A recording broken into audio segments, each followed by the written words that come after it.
Go Viking on us, Josh. Welcome to the MNO Show with Chef Ivan. Thank you. Yes. Welcome, Chef. Thank you. All right, we should... Long-time fan, first-time caller, Chef.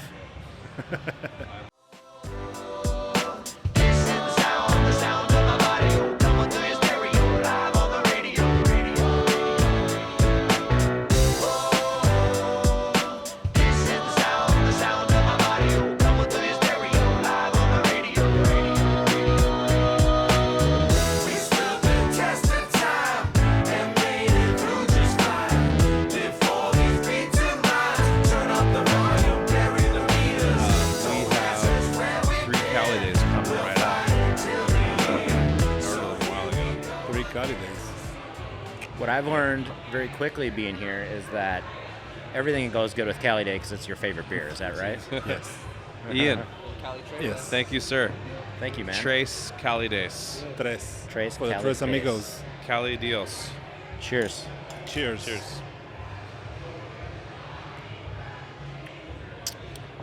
Calling yeah. the chef. Calling the chef. This is not Cali Day. It's not? Wait, is Adam back here from last night? This Interesting. is Like- blonde. It's blonde? Wow. It does Adam's taste like in the blonde. back. I Adam believe in you're the right. back calling the shots. You okay with blonde or you want Cali Day? It's fine. I'm good. I don't Okay. think he's good. Yeah, no, that's not right. We need Cali Days. Is it- Yes, run the- definitely not the same beer. Chef wins the prize for that one. Oh my gosh, you're totally right. Cali Day. I asked who poured our beers, and nobody admitted. No one Nobody? admitted to No it. admitted, like no. Of course. That would have been the cutting block. That would have been done last day. Yeah. Final check. Yes. I love it. I'm just going to put this one over here. I was like, Ian, did you pour those beers? He's like, no, it wasn't me. Brian, did you pour those beers? No, it wasn't me. I don't know who did. I don't know. No one knows. I mean, I love the blonde, Anyways. but we're drinking Cali Day because Yeah, we're drinking Cali Day. you're 'cause on the show. That's Chef's beer for sure. Chef, would Yes. you... we want to hit the food first, or Yeah, we want to let's ask do a it because it's question? definitely getting cold. Let's. This is a very special dish. No, this is great about this is like typically John is repeating what you say when we put food on the table. So this time we actually have a mic on you, so you can actually tell us Exactly. what we're eating and Without- and why you made this and what's in it. Give us everything. Without me butchering. Well, scallops are one of my favorite dishes. I like to cook fish, meat, shrimps. My background is mostly fine dining. When they give me the opportunity to be like, you want to prep something good for our guests, I was like, yeah, put some new dishes at the brewery. And the menu is soup, salad, scallops, and lamb loin.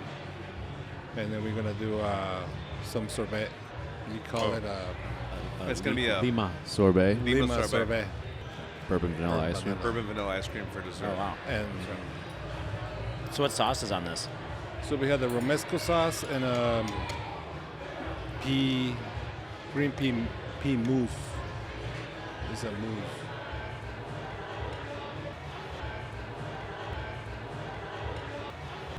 It's so good, Chef. I love scallops. Why some scallops taste kind of like gritty? Is that actual sand? Or why because these don't have it that gritty? They live in a shell, you know that, right? So it is that grittiness is Yes, typically it's- sand. These aren't gritty though. no. I'm not tasting it. If by gritty you mean delicious, then Yeah, yes. well, Yeah, so just a recap of that. That's coming up. That's going to be that dish and the entire menu that Chef just spoke of. We're doing Chef's first pairing dinner, Pairing dinner, yeah. which is going to be like our first fine dining experience here, where he has created that 6-course menu. Every course is paired with a beer. oh wow. Every beer is Cali Day. No, just kidding. This scallops is comparing with it. This one, yeah. Yeah. So there it is. That was perfect. Well, that was really good. Yeah, It's really good. it's so good. But yeah, let's talk about. Well, let's go all the way to the beginning. Like, Oh, tell that's us. where I like to go. Yeah, let's start at the beginning. So, What was your first job in a kitchen? or let's back up. Where did you grow up? Oh, you're going all the way back. I want to go all the way back. Where were you born? Yeah, where were you born, Ivan? I was born in Mexico City. Okay. And raised and born in Mexico City up to when I was 18 years.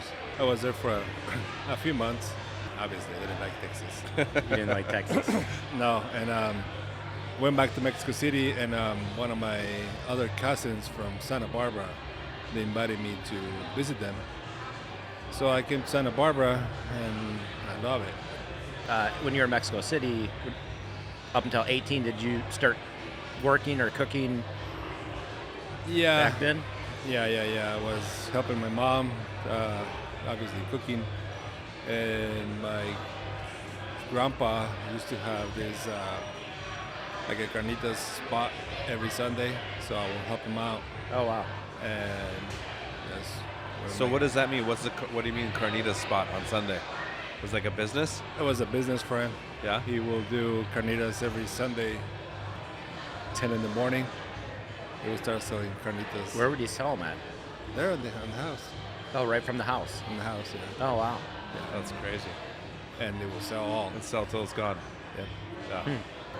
So you had a little It was experience. twins. You had a little Yeah. experience before you left Mexico City. Yeah.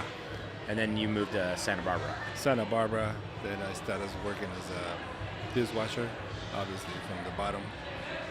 Then I started moving myself up and went to City College. I went to the culinary program they had there. I was there for like probably a semester, but I quit because I got married the first time. Here's my second marriage, my wife, and I got married first time, and then everything went down because I gotta go. I had to do 3 jobs at once, and it was too much for me. Right. So I quit school. I was doing more, obviously, hard work. And I started working for the Yacht Club in Santa Barbara, a lot of restaurants there in Santa Barbara. Then I ended up at the Bacar Resort and Spa, all the way in Goleta. I was there for like 13 years, close to 13 years. Oh, wow. So that's where I learned a lot. Yeah. Did you like work under someone that you like kind of studied or learned from them or? Yeah, I work with so many chefs there, French chefs, Italian chefs, American chefs. So yeah, a lot of chefs. So I picked up, the good things from them, Right. not the bad things. 'Cause, yeah, when I was at the Yacht Club, that chef that I was working with, he was like a completely asshole. Yeah. So when you left there, were you a chef? When I left, When you left that? Baccarat, Yeah. yeah, I was a sous chef. You were a I sous was chef. sous chef for the apartment, which was the bistro, and the bistro was in-room dining and the pool.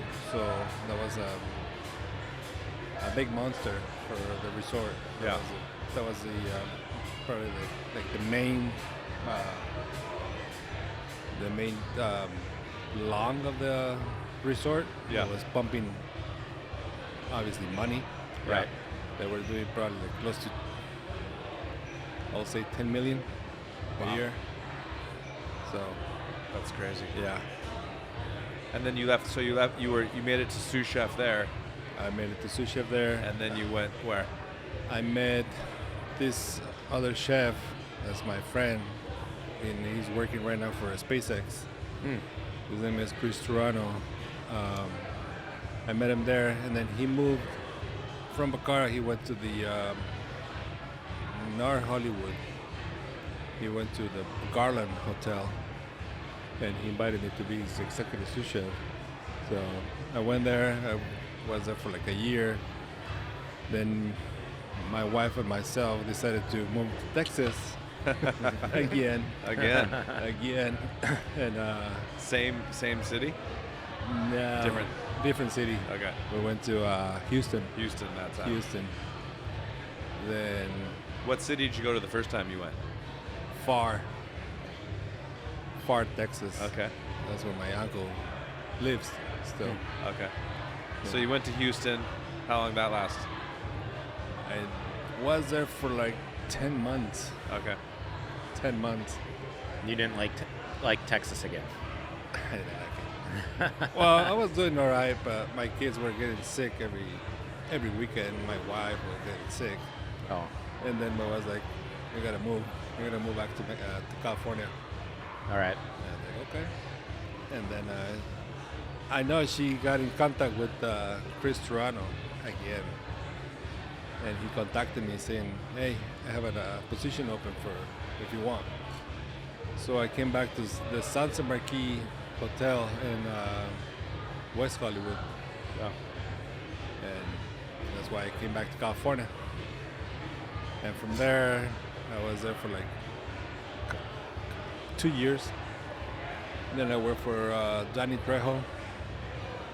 I was there for like probably another year and a half. And What were you doing for Danny Trejo? I was a kitchen manager for one of his locations. Yeah. They had 6 locations when I started working there. And I met the guy. He's a really nice guy. Yeah. And the ownership didn't know anything about restaurants. One of them was, one of the owners was a movie director. Right. And the other one was the PR for Playboy. Interesting mix. Yeah. So, and I left Trejo's in October, and I started working in Tarantula Hill in November. So the story I heard is, these guys are trying to figure out how they can make pizzas as fast as possible. And one day you just kind of walked in the door, and the rest is history, apparently. Yeah, he came in and we sat right here at this table. Yeah. It was funny because we were definitely drowning. Like I had just come to the realization that the pizza by itself wasn't going to cut it, and I wasn't even thinking about looking for a chef. And then Ivan just walked in, and I was like, "This is crazy," and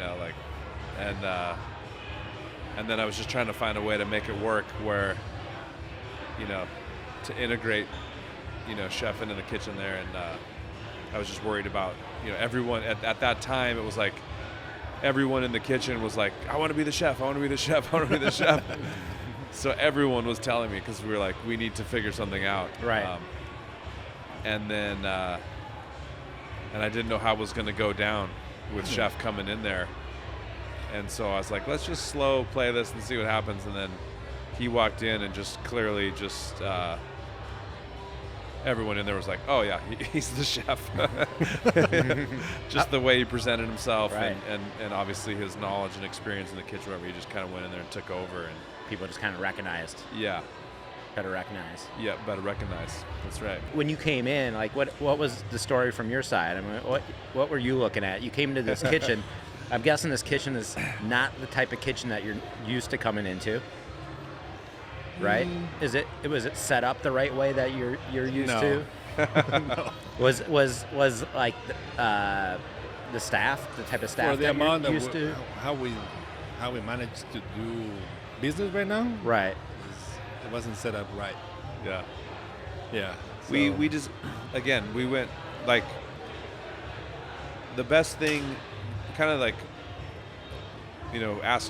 obviously I had no experience in that, right? And we kept asking people, and people were like, just keep it simple. Right. That's the key. Right. So we're like, let's just do pizza. That was our original model, was like just do pizza, and you could do pretzels in that oven. So we'll just do pizzas and pretzels. And then I got tasked early on to design the kitchen. Yeah. And so in the beginning on the plans, we had this little tiny piece of real estate. Right. Because the rest of the space was seating for people. And when you're doing the math in the pro forma and whatnot, every seat is worth X amount of dollars. Yeah.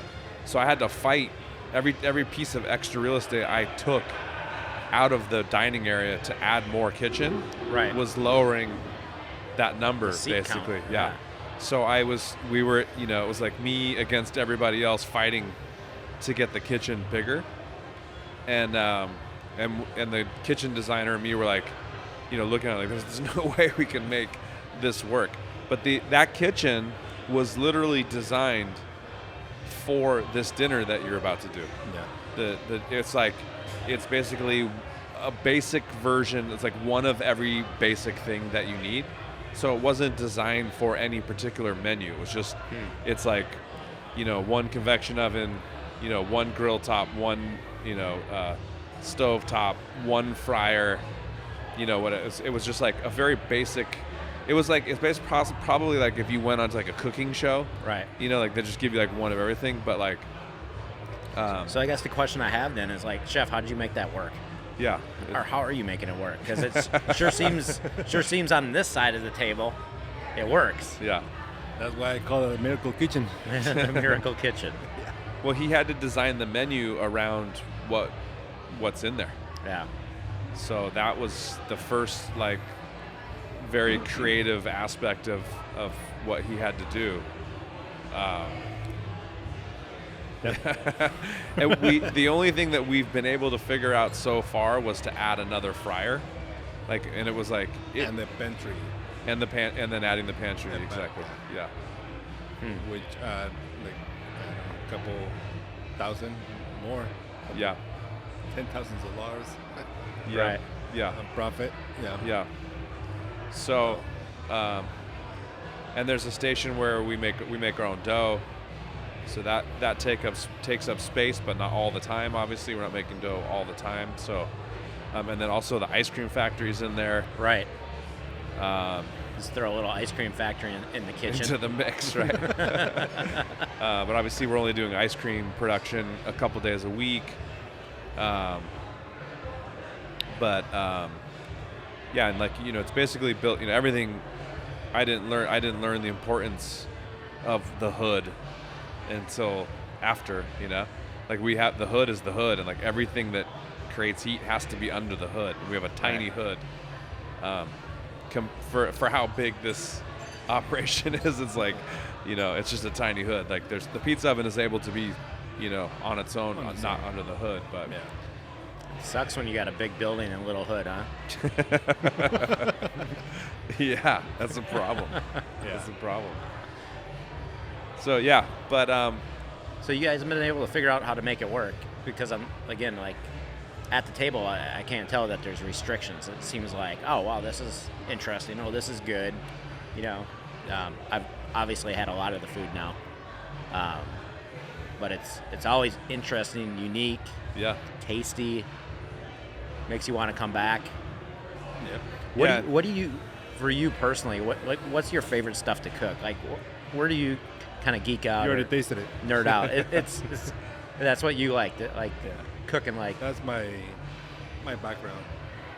Like, kind of like fine dining, Right. and from farm to the table. That's why Farm to the table, fine That's why I dining. incorporate Underwood.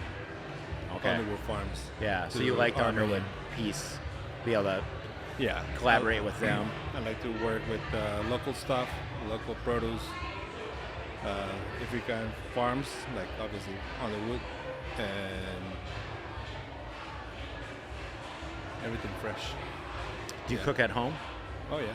What do you cook at home?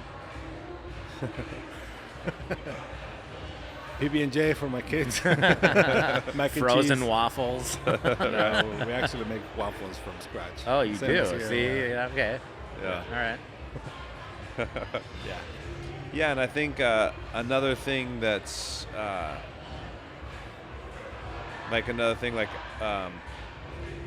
we've, Chef and I think I've really loved working with Chef this time, me and too. we have a great relationship, we try lots of fun things. Chef's constantly coming up with new things. I come up with things every now and then and throw him curveballs all the time.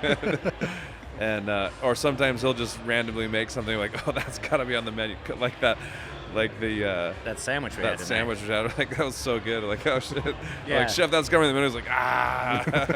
Can we get that on the menu?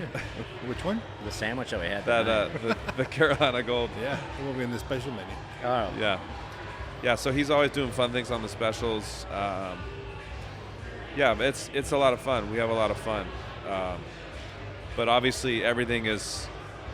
I'm me personally. Like I know he wants to do.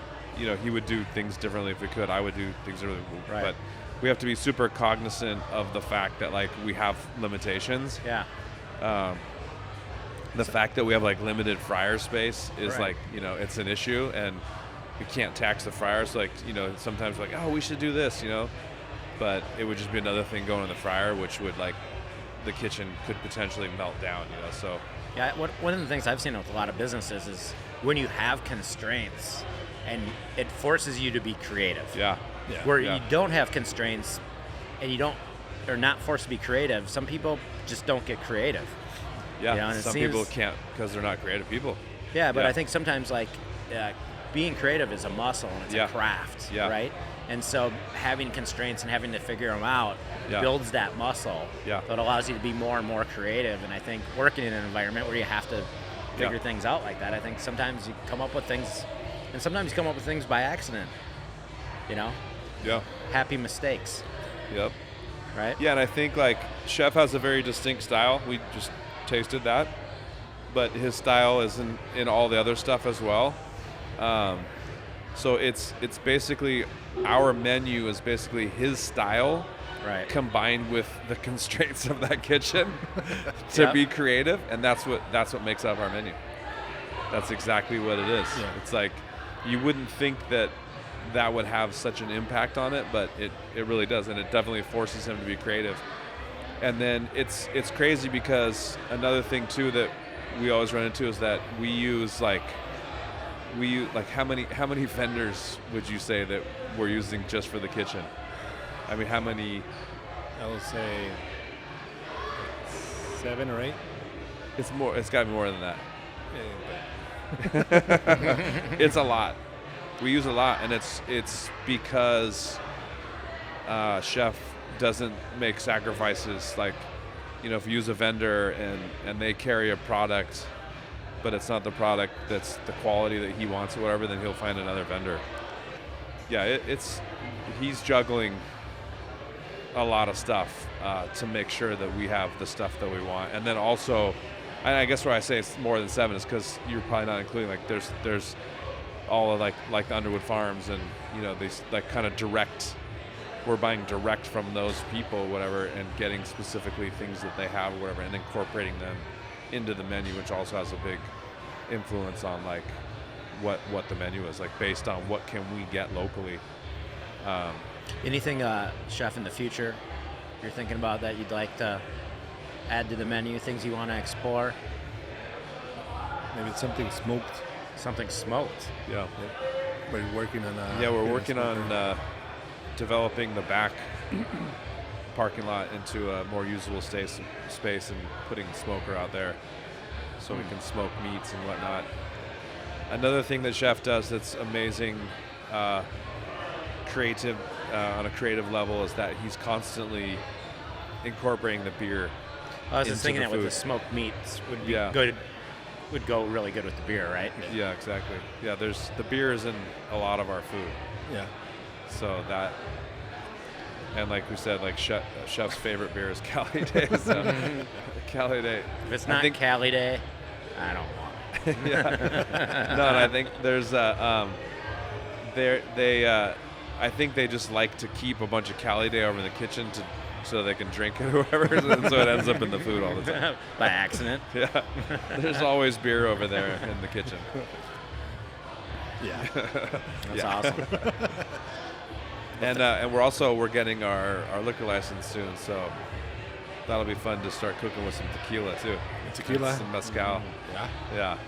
Sounds good. Why not? Awesome. Anything else, Chef, you want to add? I'm really pleased to work for you guys, and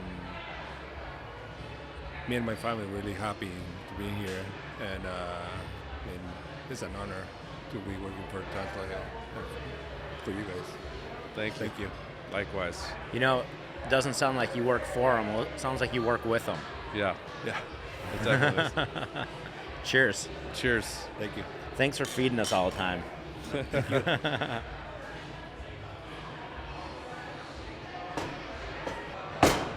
This is Cali Day. Cheers.